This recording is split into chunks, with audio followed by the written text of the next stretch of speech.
এই যে আমি মেয়েদেরকে বলছি নিজের লাইফটা কেন নষ্ট করছো।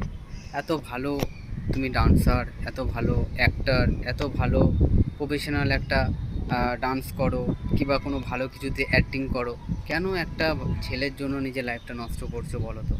দেখো, আহ, আমি মানছি ভালো সবাই বাসে এবং ভালোবাসাকে কেউ ভুলতে পারে না, খুবই কষ্ট হয়, কিন্তু একটা জিনিস মনে রাখবে, যে ছেলেটার জন্য তুমি তোমার লাইফ কেরিয়ারটা নষ্ট করছো, সেই লাইফ কেরিয়ারটা আর কোনো দিন তোমার কাছে ঘুরে আসবে না। তো আমি এটাই বলছি, নিজের লাইফ কেরিয়ারকে একদম নষ্ট করো না। তুমি যেই জিনিসটাকে মানে ফোকাস দিয়েছো যে আমি ভালো হয়তো অ্যাক্টিং করব, তো অ্যাক্টিংয়ের দিকে ফোকাস করো, ওই জিনিসটাকে ভালোবাসো। দেখো তুমি অনেক দূর এগোতে পারবে। হয়তো যদি মনে করো আমি খুব ভালো ডান্স করি কিংবা ডান্সকে নিয়ে আমি কালচার করি, আমি ডান্সকে খুব ভালোবাসি, সেই ডান্সটাকে ভালোবাসো, দিওয়ানার মতো ভালোবাসো। হয়তো তুমি খুব ভালো পড়াশোনা করো, অনেকজনা ভাবে আমি খুব ভালো পড়াশোনা করে আমি বিশাল কিছু একটা করতে চাই, একটা ভালো চাকরি করতে চাই। সে ভালো করে সে পড়াশোনাটাকে ভালোবাসো, দেখো তুমি ঠিক সেই জিনিসগুলো পাবে। তো যেমনি কর্ম করবে তেমনি ফল পাবে। কিন্তু মেয়েদেরকে বলছি, একটা ছেলের জন্য নিজের লাইফটা নষ্ট করবে না, কারণ ছেলেরা নিজের লাইফটাও তো তৈরি করতে পারে না অনেক ছেলেরা, এবং কি সেই মেয়েদেরকেও করতে দেয় না।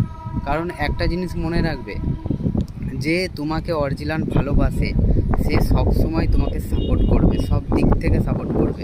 আমি কিন্তু টাকার দিক থেকে বলছি না, তা সে হেল্প করবে এই জিনিসটা, যে তুমি করো, আমি তোমার পাশে আছি, আমার কোনো অসুবিধা নাই। এই যে সন্দেহবাজিটা না অনেক ছেলেরা করে, যে অনেক মেয়েদেরকে বলে তুমি কার সাথে ওয়েটিং ছিলে, তুমি ফোন তুলছো না কেন, উল্টোপাল্টা কথা বলে সেই মেয়েটাকে, অনেক টক মানে অনেক কিছু ইয়ে করে আর কি বলবো। হ্যাঁ, তো তখন মেয়েটা কী করে, কান্না করে, ডিপ্রেশনে পড়ে যায়, হাত ফাত কাটে, বলে আমি ব্রেকআপ করে নিয়েছি।